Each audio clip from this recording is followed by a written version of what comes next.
Hi, Embracing Only podcast family. This is Archita. We are introducing impact moments, actionable insights that highlight the best and powerful learning moments and wisdom from our past episodes of incredible guests.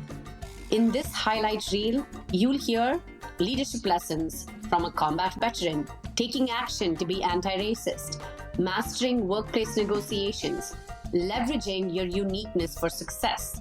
We'll take a topic and break it down in a short, snappy episode.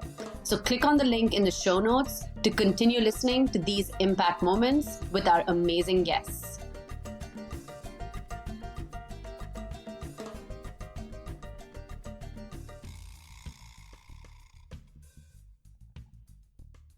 Your book, The Color of Emotional Intelligence, really challenges a badge of honor that a lot of us in corporate workplaces hold on with a lot of pride. We wear our emotional insensitivity as a badge of honor because we're just like, hey, you've got to be stoic. You've got to not show a lot of emotion.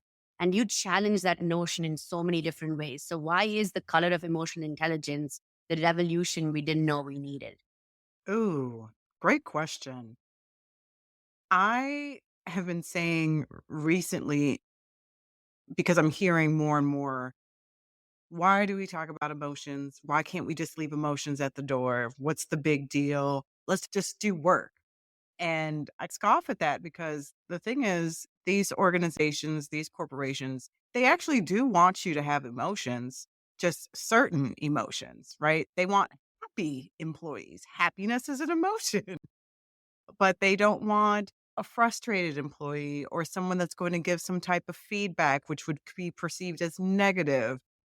They don't want you to be a sad employee, but they're looking for an emotion, but they're not doing the work that is needed to actually cultivate genuine happiness, right? Because if they really cared about happiness, we would have better parental leave. We would have better grief leave. We would have things that actually create a psychologically safe workplace if you genuinely cared about the happiness of your employees. So I think it's a lot of talk and not a lot of depth and critically thinking about what is our discomfort with feelings, especially in the corporate space. And so one chapter that I love talking about and don't always have space to let it breathe is I want to say it's chapter 6 if I remember my book correctly, but the chapter on the narratives around emotions. I think we are in this space where we're asking adults to either leave emotions at the door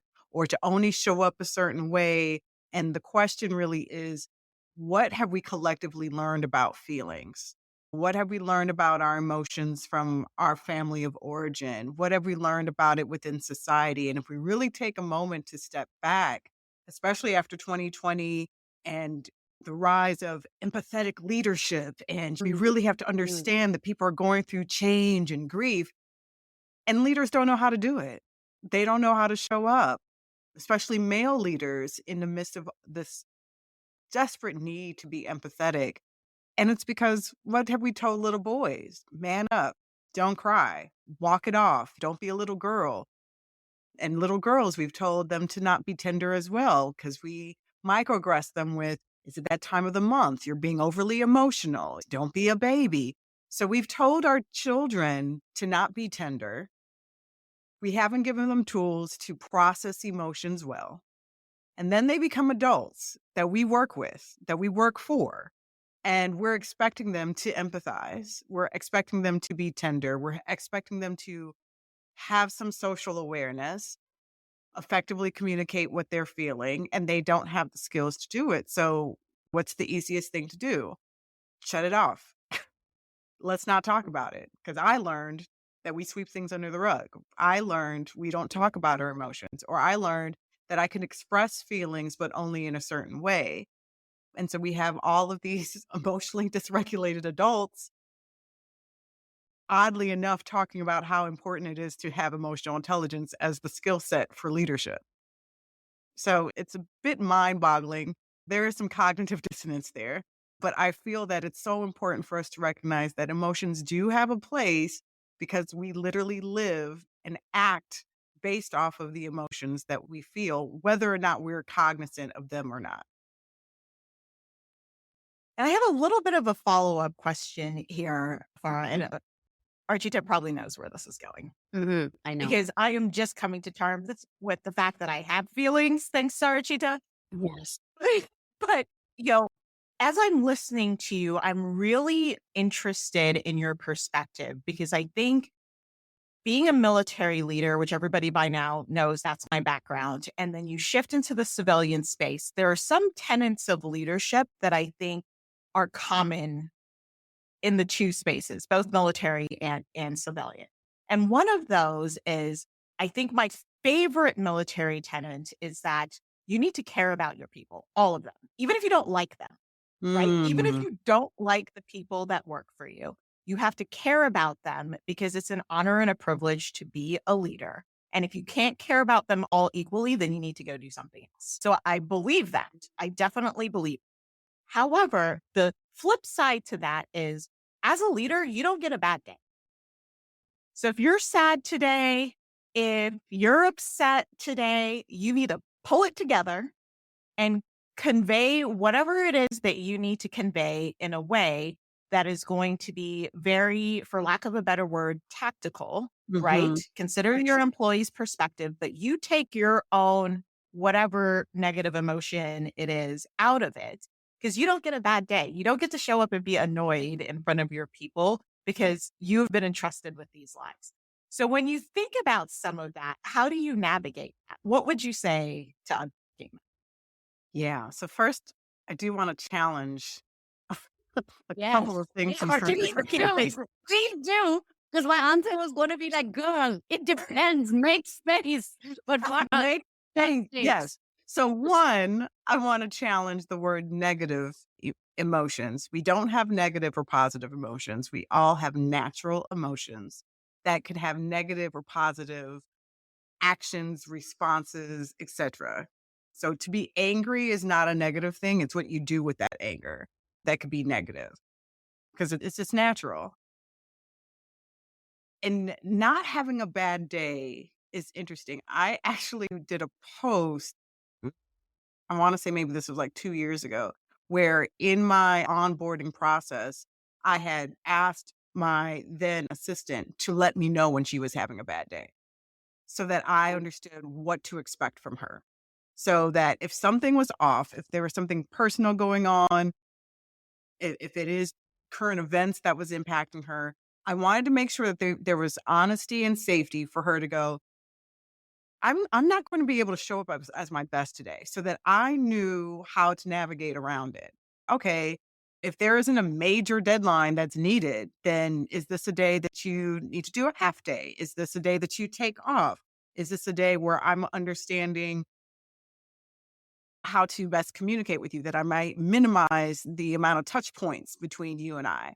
Help me to understand so I know what I can expect from you. And I think that it's important to even flip it as a leader. If I'm having a not so great day, maybe my child, I have two children who are on the spectrum. All three of them are neurodivergent. Fun times in my house. But if something was difficult with my youngest child and I go and I'm meeting with my team, part of using my EQ is not to ignore the emotion. It's one, do I have a strategy in place where I have a place to process these feelings away from my team? So is that with a therapist? Is that with a friend? Is that with another co-leader? Do I have a space so that I can release the emotions, right? Because they're going to pop up if we try to squelch them in. They're just going to pop up any way in any shape and form because it's like, hey, we're here. Stop ignoring us. If you, along with having a place to process, part of using our EQ is relationship management, which is effective communication. How can you effectively communicate with your team? Hey, I know we need to do this right now. I'm have some personal matters. Can you give me 15 minutes? I give the example of me being hangry. I'm a walking Snickers commercial. Sugar goes Mhm. low, so does the EQ, right? I give the example of my kids, quote unquote, nagging me in the morning before I eat. And I'm looking at them like, yo, leave me alone. That's not necessarily the best behavior, right? And so I practice the social awareness going, I'm looking at these little cute faces who are looking at me confused, like, why is mommy being so mean? Maybe they're even looking at me with some fear, depending on my tone, right? And so I have to slow down and practice the pause and go, what is it that I need right now? And it's, oh, I'm hungry. This is why I'm irritable. Okay, how do I communicate that to minimize conflict with these kids? Say, hey, mommy needs to eat. Give me like 5 to 10 minutes. Once I finish eating, I can answer your questions. Bada bing, bada boom, we're done. As a leader, you can do the same thing. You can sit there and go and have a quote unquote, I say a low EQ reaction. You're irritable. You were rude to somebody in a meeting. You cut them off. You belittled a suggestion. Make sure that you rebound with a high EQ response. Can you acknowledge that you did something wrong? Can you take ownership of that? Can you take a moment where you're accountable and say, hey, Olivia, I know that in our meeting, I cut you off mid sentence. That was not cool. I'm going through some things right now. And I just want you to know that it has nothing to do with you. I apologize. And what's even better, you model that in the next meeting, going, like, hey, in our yesterday's meeting, I cut Olivia off and it wasn't her fault. It had nothing to do with her. It was personal matters. Your team will now look at you and go, one, you're human. Two, they'll increase trust with you because they go, wow, I have a leader who's modeling what it looks like to apologize, to hold themselves accountable, who has this level of self awareness. And so to have high EQ doesn't mean that you always get it right. It means that you right what you get wrong. Mm, I couldn't love that answer anymore because I think the two philosophies are very similar. I think when military leaders say you don't get a bad day, it means that your people aren't responsible for your emotions. You are. So what I love about your answer is not only is it aligned, but it's also teaching leaders what to do with those feelings. Because okay, we can't take them out on our people, but now what do I do with them? What do I I think do that's with so them? great that you're helping people understand.